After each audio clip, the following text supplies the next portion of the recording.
To get food assistance, these women walked 3 hours from their village under Eritrean control. In 2020, Ethiopia called on Eritrea for help during the Tigray War, and foreign troops have since remained, even after the peace agreement was signed in 2022.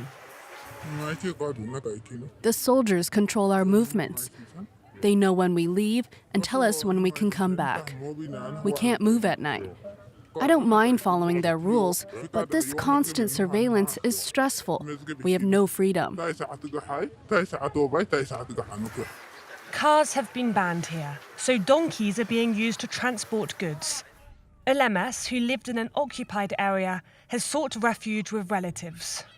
Before, we could go and get grain at a nearby distribution centre on public transport, but now that's no longer allowed.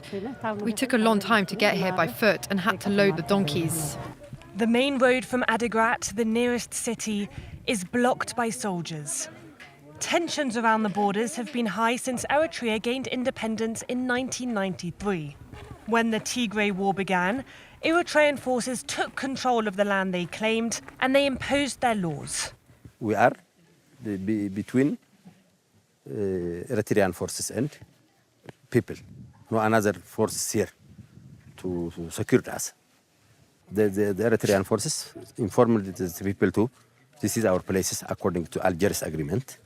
They are also said to you will join our military forces.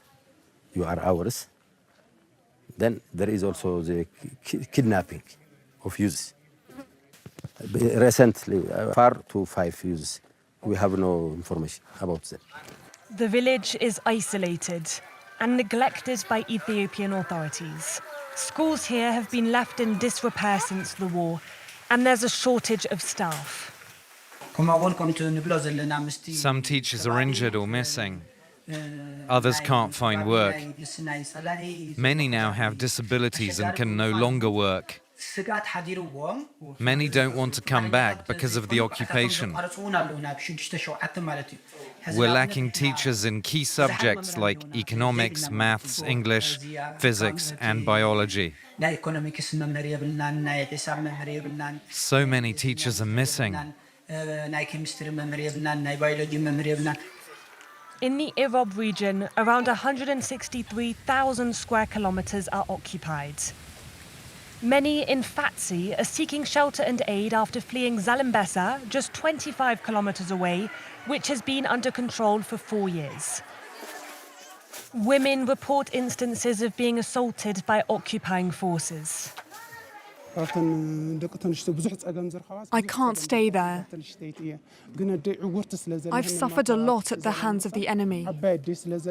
I've also seen a lot of suffering. My mother is blind and can't move, so I have to visit her quietly to bring food. Every time the soldiers find out, they interrogate her. This clinic doesn't have enough medicine or equipment to help all the victims. Most of them are suffering from malnutrition.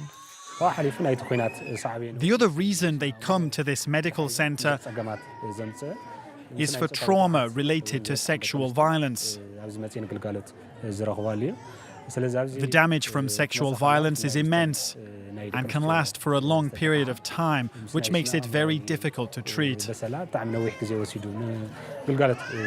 Sexual violence has a huge impact on their health. Adigrat, the nearest Ethiopian town to the border, is home to many displaced people from Zalambesa. They queue in front of the town hall daily. Every day, I check if they start distributing food. My children aren't able to go to school. We don't even have enough food for daily life. We're begging from relatives and neighbors to survive. The federal army has left, and regional forces have been disarmed under the peace agreement. Only the national government can act against foreign troops, but is hesitant to do so to avoid further conflict. The mayor has been voicing the concerns of residents to local authorities. They say it as wait, so they have to be dialogue with the Eritrean government or with the federal government. We don't know. So I don't know. It is beyond me.